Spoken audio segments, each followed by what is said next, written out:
अयोध्यासी, रघुकुल सा घराना हो, चरण हो राघव के, जहाँ मेरा ठिकाना हो।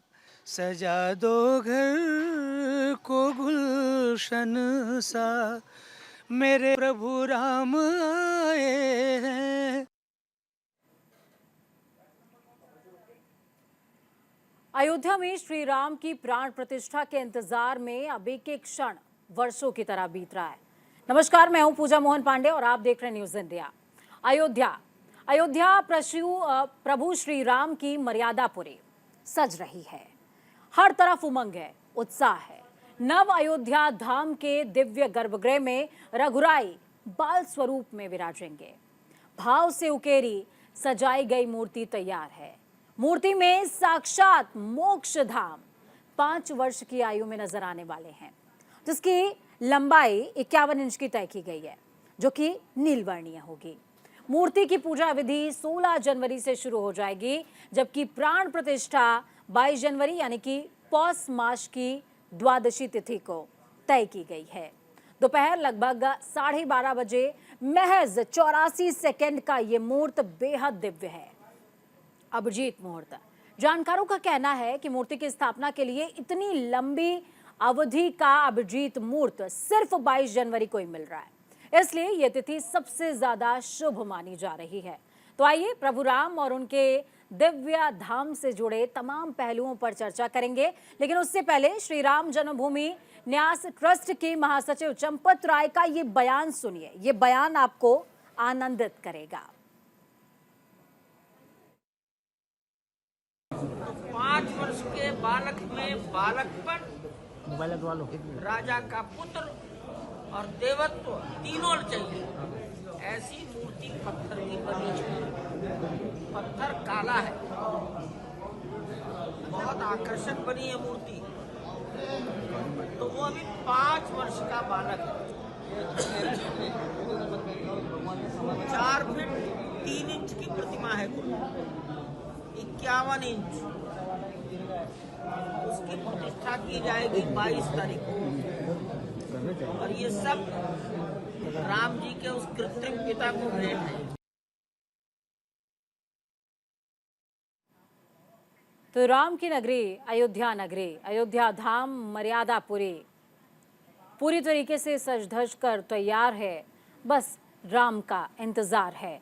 और चंपत राय को सुन रहे थे आप। उन्होंने साफ तौर पर करीब से देखा है कि किस तरीके से अयोध्या धाम सजकर तैयार हो रहा है, संवर रहा है। ईंट की शुरुआत से लेकर, नींव पड़ने से लेकर आज जब प्रथम चरण का काम पूरा हो चुका है, तब तक हर एक तरह से मंदिर की भव्यता, दिव्यता को करीब से महसूस किया है। वही चंपत राय साफ तौर पर कह रहे हैं कि रघुराई बाल स्वरूप के होंगे, रघुराई दिव्य होंगे, लेकिन उनके चेहरे पर तेज होगा, ओज होगा। वो ओज जो राजस्व प्रदर्शित करे, वो ओज जो देवत्व लिए हुए हो, वो ओज जिसमें प्रभुत्व हो।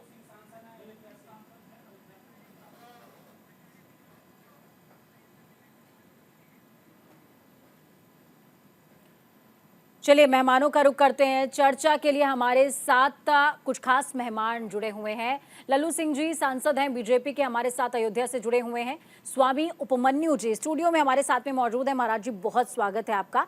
एनके सिंह जुड़े हुए हैं, समाज सेवी हैं। एनके सिंह जी बहुत स्वागत न्यूज इंडिया के मंच पर आपका। आचार्य प्रमोद मिश्रा हमारे साथ जुड़े हुए हैं, पहले भी जुड़ते रहे हैं, बहुत ही मधुर आवाज है इनकी।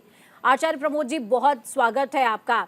आचार्य विकास शास्त्री जी हिंदू धर्म गुरु हैं, हमारे साथ में जुड़े हुए हैं, बहुत स्वागत है आचार्य जी आपका। आचार्य विष्णु विनोदम महाराज हमारे साथ में जुड़े हुए हैं, राम सेना प्रमुख हैं। महाराज जी बहुत स्वागत है आपका भी।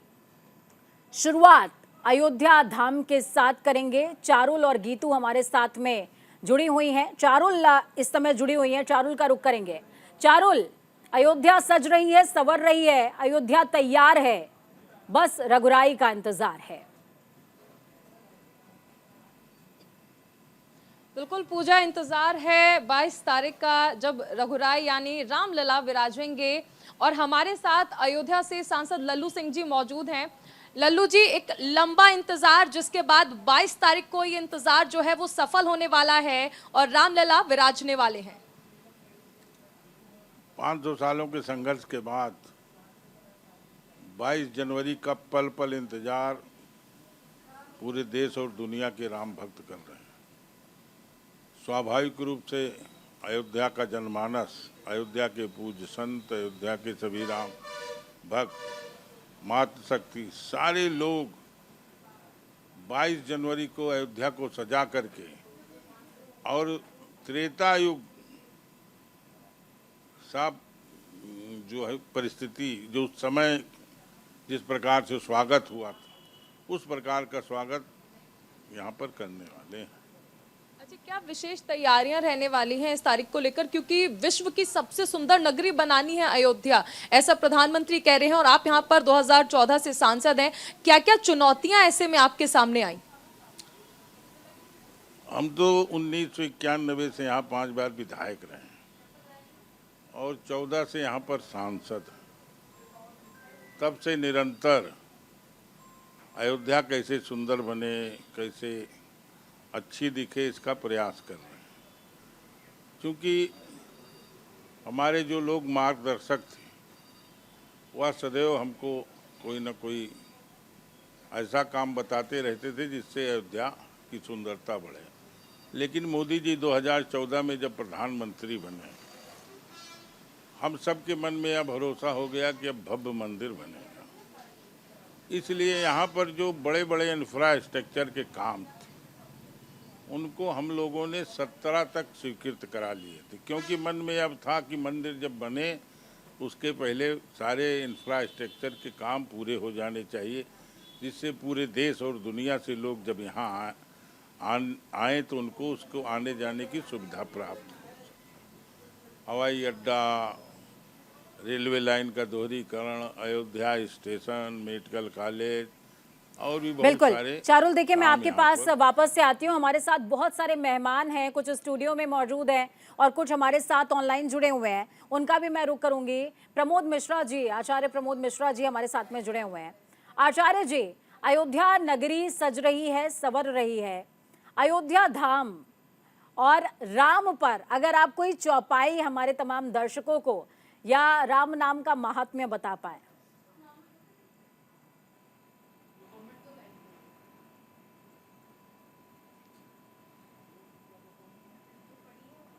आचार्य प्रमोद, माफ कीजिएगा, विष्णु विनोदन महाराज जी भी हमारे साथ में जुड़े हुए हैं। विष्णु जी, मैं आपके पास आऊंगी। देखिए, कल भी हमने बहुत लंबी चर्चा करी राम पर, और राम ऐसा विषय है जिन पर चर्चा तो छोड़ दीजिए, आप गाथा गा सकते हैं, महाकाव्य की रचना हो सकती है और उसके बाद भी शब्द कम पड़ जाएंगे। रामायण, वाल्मीकि रामायण के जरिए संपूर्ण विश्व को, विश्व के कल्याण के लिए, कहते हैं कि शिव ने पूरी रामायण दे दी, सृष्टि के कल्याण के लिए अपने पास नाम रखा एक राम। राम नाम का महात्म्य क्या है? देखिए, राम नाम का महत्व पूरी प्रकृति, पूरी सृष्टि है। जैसा कि मैंने पहले भी बताया, राम, रा का मतलब सूर्य, माँ का मतलब चंद्रमा, और सूर्य और चंद्रमा के बीच में ही पूरी सृष्टि चलती है।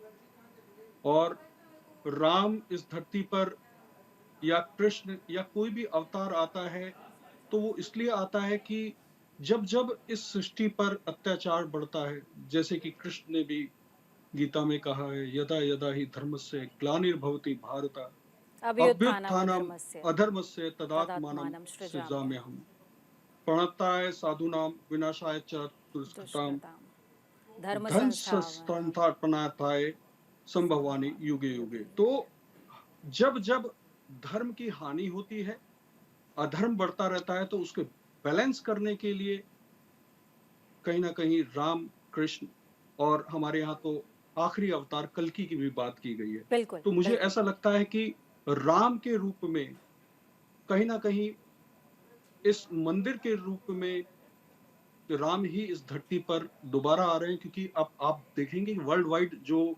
वर्ल्ड वॉर की बात की जा रही है या इतनी महामारियां चल रही हैं, और आने वाला समय भी कहीं ना कहीं बहुत से ज्योतिषाचार्य धर्मगुरु ये चीजों को बोल रहे हैं कि आने वाला समय मानव जाति के लिए सही नहीं है। और मुझे ऐसा लगता है कहीं ना कहीं भारत पे इस चीज की आंच ना है, इसलिए राम का एक प्रकार से कहीं जन्म ही हो रहा है ये।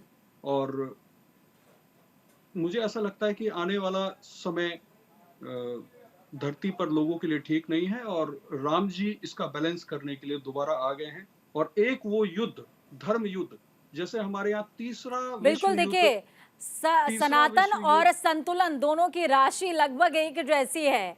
सनातन की स्थापना के साथ संतुलित हो जाएगा संपूर्ण विश्व, इस आकांक्षा के साथ राम का आगमन है। और आगमन का जब जिक्र हो रहा है तो उपमन्यु जी के पास में जाऊंगी। स्टूडियो में उपमन्यु महाराज जी हमारे साथ में मौजूद हैं। उपमन्यु जी, हम अयोध्या का जिक्र कर रहे हैं, हम राम का जिक्र कर रहे हैं, हम दशरथ का जिक्र ना करें ऐसा हो नहीं सकता। अयोध्या नगरी और दशरथ को जोड़ करके आपके विचार से जो भी आपको समझ में आता हो, आप मार्गदर्शन तमाम दर्शकों का करें ताकि वो राम को निकटता से सहेज पाए, समझ पाए। दशरथ को अगर देखा जाए बिल्कुल, तो वो अपने आप में भी संत थे, बिल्कुल, और उन्होंने सामंजस्य बैठाल के ही काम किया जितना भी, और स्वयं अपनी तरफ से कुछ नहीं किया।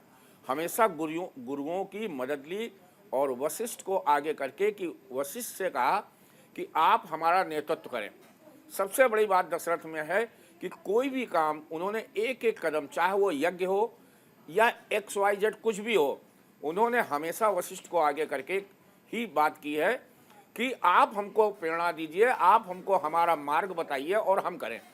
तो दशरथ में एक सबसे बड़ी खूबी थी कि उनमें अपनापन नहीं, अपना तो वो सारी कहना चाहिए कि जिसको कहते हैं स्वाभिमान और अपना वो नहीं था, वो हमेशा गुरुओं की वो लेते थे। एक एक कदम, चाहे वो विवाह की बात हो, चाहे वो उनको वनगमन की बात हो, हर जगह पे उन्होंने वशिष्ठ का साथ लिया। तो दशरथ को कहा जा सकता है कि वो बैठे तो थे, दशरथ और जनक को वैदेही कहा जाता है कि उनका देह नहीं, वो भी शासन करते थे, तो उनको अपना होश नहीं होता था, वो शासन करते थे, निमित्त मात्र वो थे तो राजा। और शायद तो यही वजह है कि जब हम जनक की बात करते हैं तो उनको ऋषि राज कहा जाता है। ऋषि राज कहता है। जब हम दशरथ की बात करते हैं तो हमें जनक को भी नहीं भूलना चाहिए। माँ सीता को जो वो करने वाले, प्रेरणा देने वाले जनक थे, और जनक को वैदेही कहा जाता है। तो दशरथ और जनक उस टाइम एक ऐसे वो थे जिन्होंने एक परिवर्तन दिया, पूरे संसार को परिवर्तन दिया। जिस टाइम जरूरत थी, जिस टाइम राक्षस वगैरह बहुत बढ़ गए थे, आतताई हो गए थे, ऐसे कि ऋषि मुनियों को यज्ञ करने नहीं देते थे, यज्ञ में निष्ठा डाल देते थे, यज्ञ में हड्डियां डाल देते थे, उस टाइम राम का जन्म हुआ। तो सबसे बड़ी बात है कि दशरथ को हम भुला नहीं रहे हैं, लेकिन इस टाइम बात चल रही है राम की, और राम की बात चल रही है तो राम तो हमारे रोए रोम में बसा हुआ है। मैं आपको कहता हूँ, मेरे रोम रोम में बसने वाले राम, जगत के स्वामी तुम अंतर्जामी, मैं तुमसे क्या मांगू। ये जगत के स्वामी है, और अब मांगने को कुछ शेष नहीं रह गया। हमको चाहिए थे हमारे आराध्य जो 22 तारीख को आ रहे हैं। सबसे बड़ी बात है कि हमको जो हम 500 सालों से लड़ाई चल रही है, हमारे पुरखे वगैरह लड़ रहे थे, वो हमको आज मिल रहा है। तो इसलिए हम लोग वैमनस्य वो करके सबके सहयोग के साथ में अब आगे बढ़े और राम का अनुकरण, राम को केवल स्थापित करना नहीं, राम के आचरणों को अनुकरण करें, वो सबसे ज्यादा अच्छा होगा। बिल्कुल, राम के आचरण का अनुकरण करें। अनुकरण, देखिए जब राम और आचरण के अनुकरण का जिक्र होता है तो राम के भ्रातृत्व का भी जिक्र होता है कि किस तरीके से राम जब वनगमन कर रहे थे तो कहते हैं कि राम आगे जाते जा रहे थे और रास्ते से कांटे हटाते जा रहे थे। वैदेही ने उनसे पूछा कि आप ये कांटे हटाते हुए क्यों जा रहे हैं प्रभु, मैं आपकी संगनी हूँ, साथ में चल दूंगी।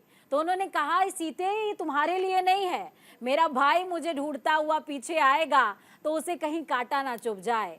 सोचिए, ये राम का भाव है, ये भ्रातृत्व है, ये प्रेम है, ये स्नेह है। हमारे साथ एनके सिंह जी भी जुड़े हुए हैं, समाज सेवी हैं। एनके जी, देखिए, राम को लेकर के कहीं ना कहीं बहुत सारी भ्रांति है। एक वर्ग है जो अयोध्या धाम में भव्यता को लेकर डरा हुआ है और कह रहा है, आज कुछ बयान भी सामने आए,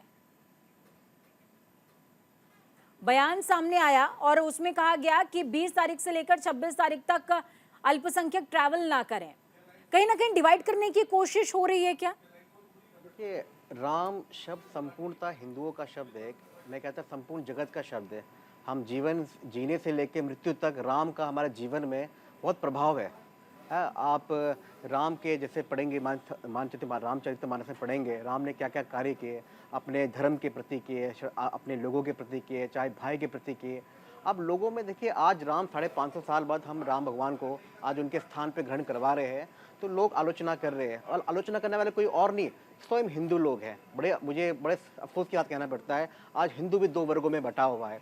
ये उल्लास का मौका है, ये यहाँ पे संपूर्ण हिंदुओं को एक साथ मिलना चाहिए, आना चाहिए, है ना, और सबको ये एक महोत्सव की तरह मनाना चाहिए। बिल्कुल। और मैं यही कहना चाहूँगा सबके लोगों से, जितने भी हमारे नवयुवक हैं, वो फ़ोन को छोड़ के थोड़ी सी किताबें राम के बारे में पढ़िए। राम क्या थे? राम एक जीने की शैली थे। राम एक पुरुषोत्तम मर्यादा राम, श्री राम को हम रोज नमन करें, रोज उनके बारे में सोचें, उनके किए हुए। मैं जब भी कुछ परेशान होता हूँ तो मैं जरूर सोचता हूँ कि राम, अगर राम प्रभु बिल्कुल, हम और आप तो सोचते हैं, लेकिन आज के युवा क्या सोच रहे हैं, ये जानने के लिए हमें गीतू के पास चलना पड़ेगा। अयोध्या धाम से जुड़ी हुई हैं गीतू हमारे साथ सहयोगी। गीतू, आपके साथ कुछ बच्चियां खड़ी हैं, कुछ लोग खड़े हैं, उनका क्या सोचना है राम नाम के महात्म्य को लेकर और अयोध्या धाम को लेकर?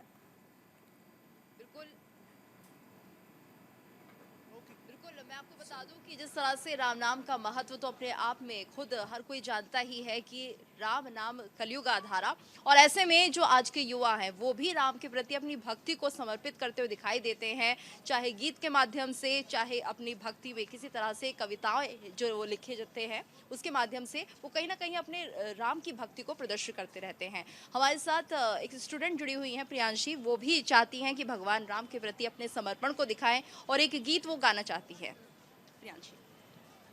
तो ये गीत ऐसा है कि जब राम जी आते हैं तब उस टाइम पे गीत गाया जाता है, तो मैं शुरुआत करूँगी।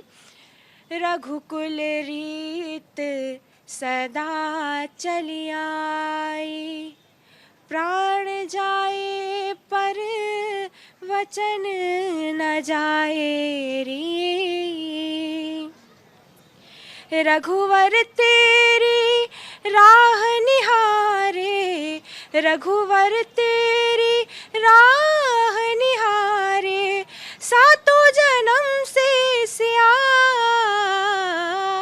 घर मोरे परदेसिया,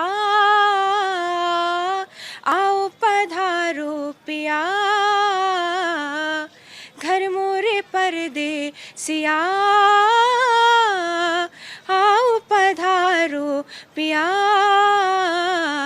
दीम ता तना देरे ना, दीम ता तना देरे ना, धनी सामा सा गा मा धा, नी धा मा गा पा सा सा गा मा पा नी नी, गा मा पा नी धा पा मा गा रे गा मा धा पा, रे मा पा धा मा पा नी नी धा पा मा पा गा मा रे सा नी सा रे मा मा पा पा धा धा मा मा नी नी, नी रे सा नी धा नी धा पा मा गा धा नी धा पा मा गा रे सा नी सा रे गा।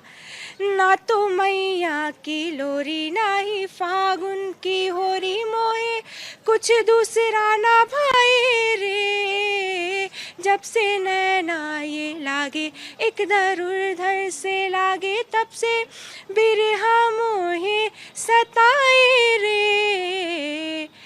दुविधा मेरी सब जग जाने, दुविधा मेरी सब जग जाने, जाने ना निर्मोहिया, घर मोरे परदेसिया, आओ पधारो पिया, घर मोरे परदेसिया, आओ पधारो बिल्कुल बहुत खूबसूरत आपने अपने भाव व्यक्त किए हैं भगवान राम के प्रति। और इसके अलावा कोई और गाना जो आप भगवान राम को समर्पित करना चाहती हूँ, क्योंकि अयोध्या में 22 तारीख को प्राण प्रतिष्ठा है और तैयारी आपकी भी होगी।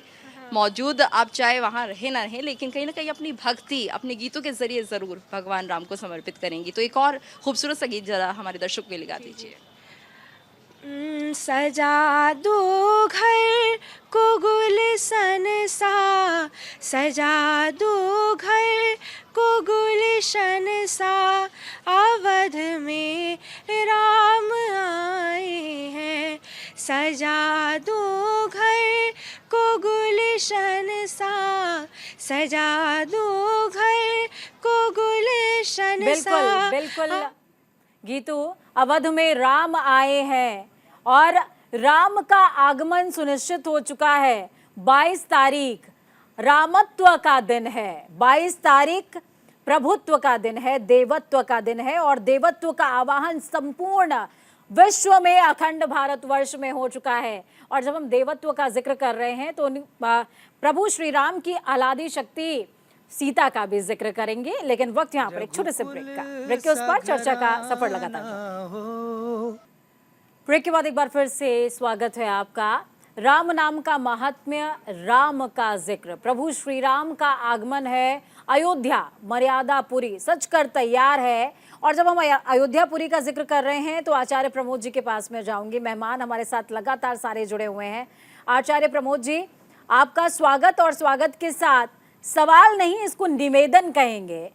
देखिए, हम अयोध्या धाम के महात्म्य का जिक्र कर रहे हैं, राम का जिक्र कर रहे हैं, लेकिन संपूर्ण रामायण जो है वो शिव के द्वारा विदित है पार्वती को, उनको बताई गई थी और संपूर्ण विश्व का कल्याण अब वो महाकाव्य कर रहा है।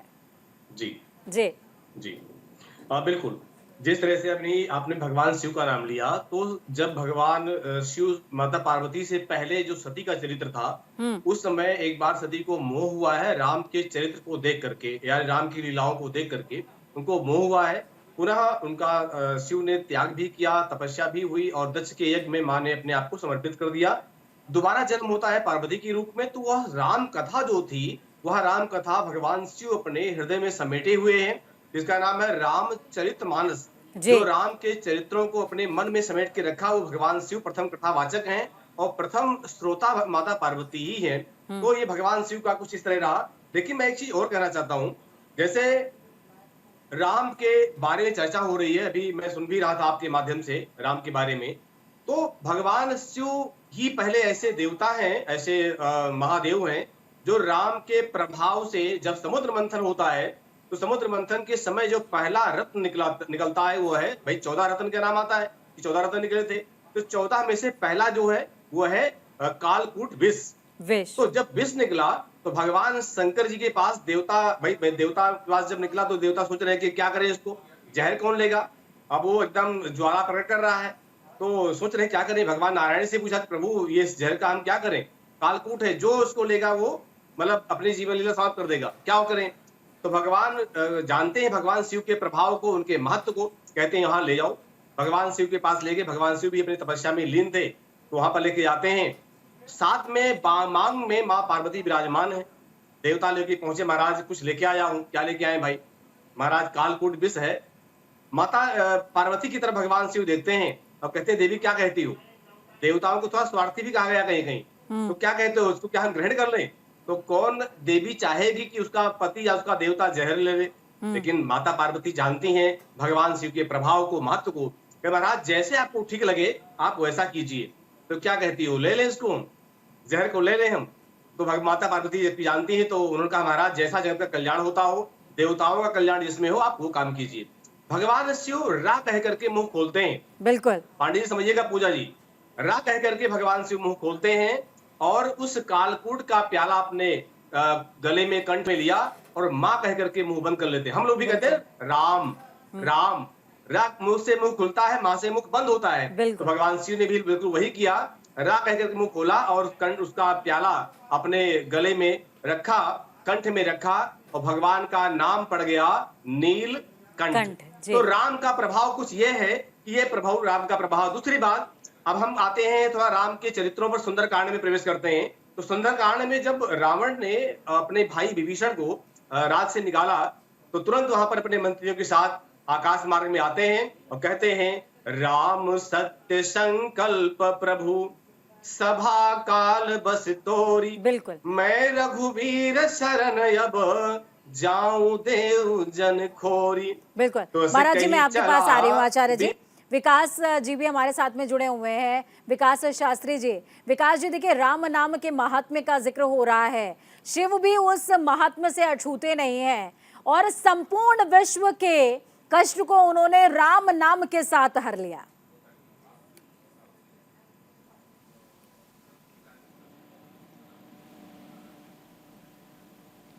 आपका फ्रेम शायद म्यूट है, उसको अनम्यूट कीजिए प्लीज। जी पुरुषोत्तम में उत्तम है, मर्यादा पुरुषोत्तम कहलाए कि मनुष्य के सामने एक ऐसा चरित्र रखा कि ईश्वर भी एक मानव रूप में कैसा होना चाहिए। बिल्कुल। अगर आप हैं, उन्होंने एक भाई का रोल ऐसे निभाया कि एक भाई को कैसे होना चाहिए, एक पुत्र का रोल ऐसे निभाया कि एक पुत्र को कैसा होना चाहिए। तो उनके आदर्शों को हम सबको मानना चाहिए, इसलिए वो मर्यादा पुरुषोत्तम कहलाए, पुरुषों में उत्तम कहलाए कि उन्होंने अपने जीवन के हर चरित्र को ऐसा जिया, अपने हर रिश्ते को ऐसा जिया कि लोगों के सामने एक आदर्श उपस्थित किया। बिल्कुल आदर्श पेश किया। विष्णु विनोदम जी हमारे साथ में जुड़े हुए हैं। विष्णु विनोदम जी, मैं आपके पास आऊंगी। देखिए राम नाम के महात्म्य का जिक्र हो रहा है। अब एक सवाल है मेरा, देखिए गर्भगृह में जो मूर्ति स्थापित की गई है वो मूर्ति 51 इंच की क्यों होगी? बहुत सारे दर्शकों के सवाल हमारे पास आ रहे हैं, इस जिज्ञासा को आप शांत करें।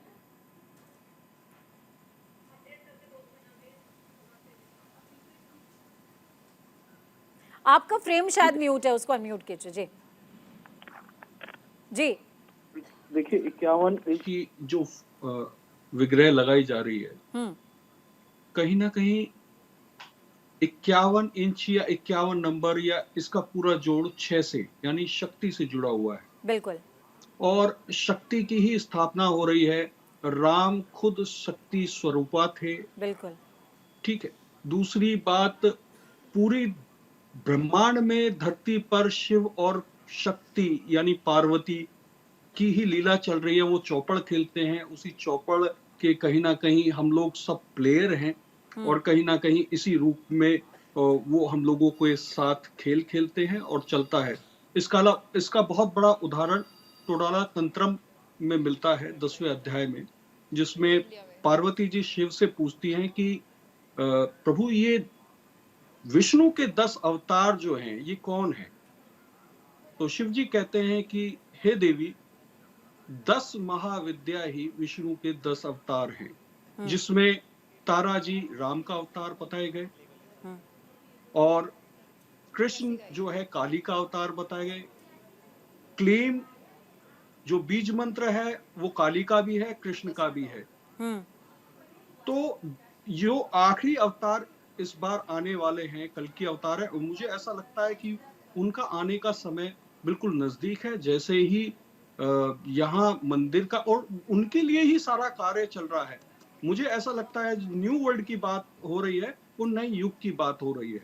न्यू वर्ल्ड का मतलब ही नया युग, और नए युग पे पूरा वर्ल्ड इस वक्त काम कर रहा है।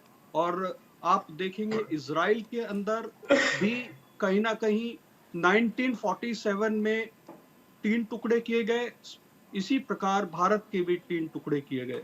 वहां शत्रुओं का विनाश जो था वो किंग सोलोमन ने किया, यहाँ पर राम ने किया। तो बहुत बड़ी और इस वक्त 3rd टेम्पल भी जनवरी में वो बनने जा रहा है, यहाँ राम मंदिर बनने जा रहा है। बहुत बड़ी कहानी, कहीं ना कहीं सिमिलरिटी दिखती है हमारी इन सब चीजों को देखते हुए। ऐसा लगता है कि समय जो आ गया है वो बहुत कह सकते हैं कि युग परिवर्तन का है और बहुत जल्दी आपको बहुत बड़ा परिवर्तन होते हुए दिखेगा। और राम का नाम कभी असुर नहीं ले सकता, इसलिए असुरों का विनाश। और हमारे यहाँ तो बोला भी गया है 2020 ना हजरत बचे ना ईसा, तो ये दिखने वाला है। बिल्कुल। विकास जी, मैं आपके पास आऊंगी। देखिए बहुत सारी बातें बताई हैं विष्णु जी ने और साफ तौर पर बोला है कि शक्ति का ही अवतार हैं। और मैंने एक ऑथर की रामायण पढ़ी थी, मुझे उन ऑथर का नाम याद नहीं आ रहा है, उसमें रा का मतलब है शक्ति और माँ का मतलब है मय। शक्ति के साथ जो जिसने जन्म लिया है वही राम है, वही शक्ति है। इस पर थोड़ा सा प्रकाश डालिए। वो युद्ध के लिए आए थे। रावण जो है ऐसी शक्ति उत्पन्न हुई है, पर जो भी राम जैसे कंस आए, रावण आया या पूर्व में उन्होंने अवतार लिए, तो ये जो जितने भी दैत्य शक्ति हैं ये भगवान के पार्षद स्वरूप ही हैं। ये जय और विजय थे जिन्हें जो है विष्णु ने श्राप के कारण उन्हें ऐसा दैत्य कुल में उनको अवतरण होना पड़ा। तो भगवान विष्णु ने अवतार लिया और राम रूप में जब वो आए तो उन्होंने रावण का संहार किया या कंस का संहार किया। तो भगवान तो अपने में विष्णु के अवतार हैं, वह तो संपूर्ण शक्तियों से युक्त हैं, परंतु रावण का वरदान था कि वो केवल यक्ष हो, नाग हो, किन्नर हो, देव हो, वे किसी व्यक्ति से नहीं मारा जाएगा, केवल बंदर और मानव ही उससे मार सकते। तो रावण ने सोचा मैं इतना परम शक्तिमान हूँ, मुझे तो ब्रह्मा जी का वरदान मिला है, तो मुझे कैसे एक आम मानव व्यक्ति मार सकता है। इसलिए भगवान विष्णु ने एक मानव रूप में अवतार लेकर रावण का संहार किया था। बिल्कुल, बहुत शुक्रिया विष्णु जी, हमारे साथ विकास जी माफ कीजिएगा, हमारे साथ जुड़ने के लिए और अपनी अहम जो जानकारी है वो साझा करने के लिए। उपमन्यु जी हमारे साथ में जुड़े हुए हैं। उपमन्यु जी, मैं आपके पास आऊंगी। देखिए, राम नाम के महत्व का जिक्र हो रहा है और सीता का जिक्र ना हो ऐसा संभव नहीं है। सीता जो है वो राम की आह्लादित शक्ति, जो कि लीला में साथ देने के लिए धराधाम पर आई, उस पर थोड़ा सा प्रकाश डालिए। अभी जब पहले बात की हमने पूजा जी, तो भी हमने दशरथ को जनक से जोड़ा और वैसे ही राम को बगैर सीता के जोड़े कहा ही नहीं जा सकता। सीता ही शक्ति है, चाहे आप श्री राम कहिए और चाहे सीताराम कहिए, सीता आगे हैं तो शक्ति है। राम का नाम रा शक्ति है, माँ मैं है शक्तिमय। तो वैसे ही बगैर सीता के राम के बारे में सोचा नहीं जा सकता। जैसे शिव और शक्ति उसको नहीं सोचा, उनको अलग नहीं किया जा सकता, तो सीता और राम को अलग किया ही नहीं जा सकता किसी भी तरीके से, किसी भी शर्तों पे, क्योंकि दोनों आपस में जुड़ के ही पूर्ण होते हैं। जब सिया मैं राम जग जानी, जब सीता और राम साथ में होंगे तभी एक शक्ति होगी, जब शिव शक्ति साथ में होंगे तो ही एक शक्ति होगी। तो बगैर सिया के मैं एक प्रसंग रखना चाहता हूं। अंगद ने रावण को चैलेंज कर दिया। अंगद ने रावण को चैलेंज कर दिया कि तुम में और तुम्हारे यहाँ किसी में दम हो कि इस पैर को हटाओ। बिल्कुल। उस पैर को किसने रोका था? जब सीता जी ने सुना कि भाई अंगद ने पैर रख दिया है, तो सीता भूपुत्री थी, तो उन्होंने कहा कि अब अंगद के पैर को संभालना हमारा काम है। बड़े बड़े योद्धा आ गए और अंगद के पैर को नहीं हटाए। वो अंगद की महिमा नहीं है, वो सीता की महिमा, वो सीता की महिमा है कि वो पैर उन्होंने ऐसे पकड़ रखा था कि कोई हिला नहीं सका। बिल्कुल। और सीता के लिए महाराज जी कहा भी जाता है। फिर रावण ने जब वो किया तो वो भूमिपति था, तो उन्होंने तुरंत अंगद के दिमाग को चेंज किया। माँ सीता ने अंगद के दिमाग को चेंज किया, तो उन्होंने कहा मेरे पैर मत छुओ, जाके राम के पैर छुओ।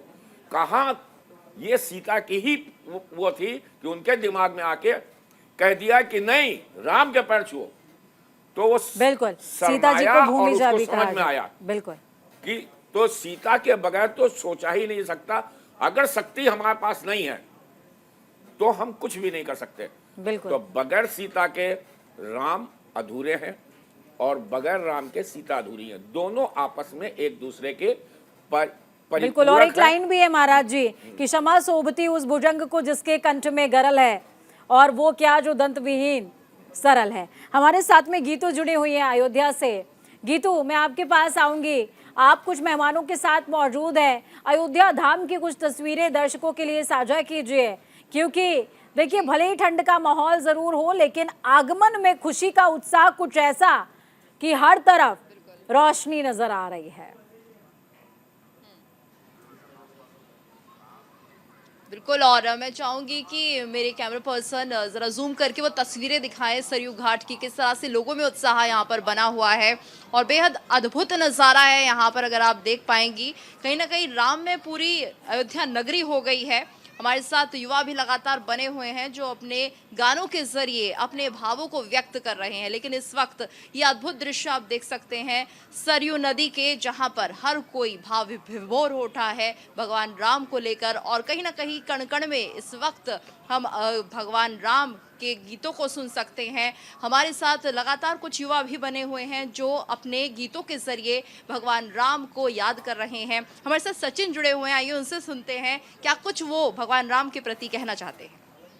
जी मैम, मैं यही कहना चाहूँगा कि श्री राम हमारे यहाँ आने वाले हैं 22 जनवरी को, तो उसके लिए हम लोग काफ़ी प्रोत्साहित हैं। तो उसके लिए मैं आपको तो किस तरह से उनका स्वागत करेंगे, क्या कौन से भजन से? बिल्कुल, मैं एक भजन आपको डेलिकेट करता हूँ उनके लिए, भगवान के लिए, भगवान श्री राम के लिए। कौसल्या दशरथ के नंदन, राम ललाट पे शोभित चंदन, रघुपति की जय बोले लक्ष्मण, राम सिया का हो अभिनंदन।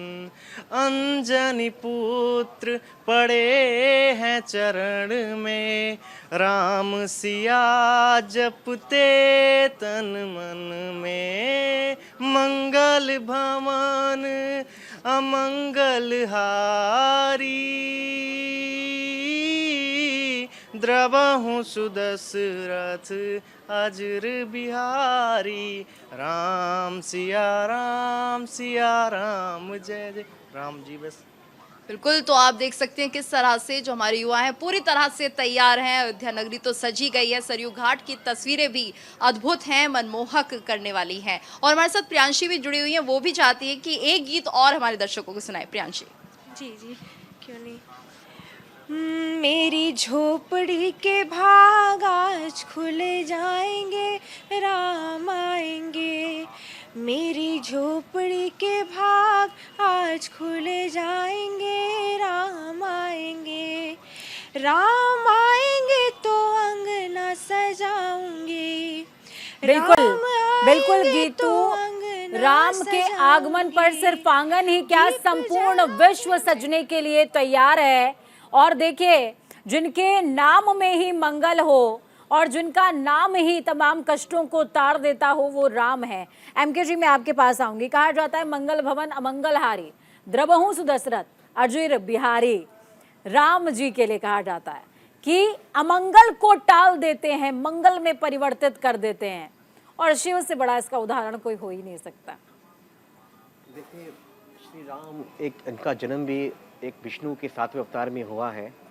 श्री राम भगवान इस सृष्टि में एक वैचारिक पैदा किया है, जैसे मनुष्य को किस प्रकार से जीना चाहिए, किस प्रकार से उसका जीवन होना चाहिए।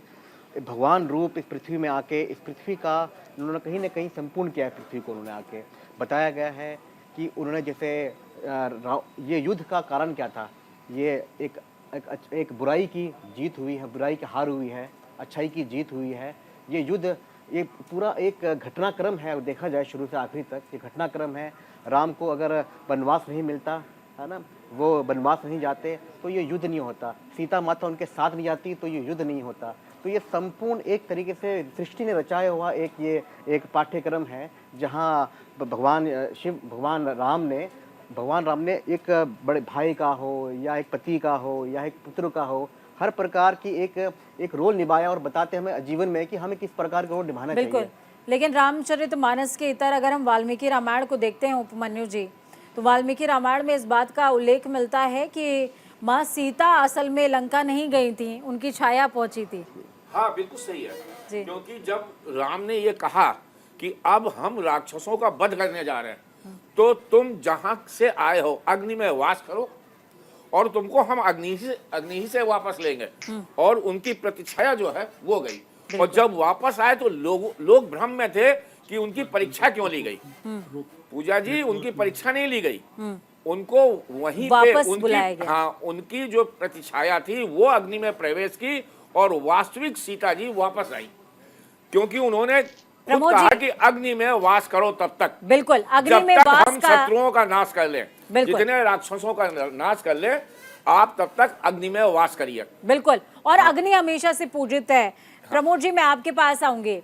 कोई एक बेहतरीन दोहा जो आज संपूर्ण विश्व को, जैसे शिव ने अपने कंठ में राम को धारण किया है, वैसे आज कोई एक दोहा जो बहुत प्रासंगिक हो मौजूदा समय में, जो हर व्यक्ति को अपने कंठ में धारण करना चाहिए।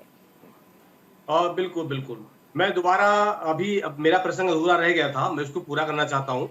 क्योंकि ये एक ऐसा प्रसंग है जब विभीषण जी चलते हैं राम जी की तरफ।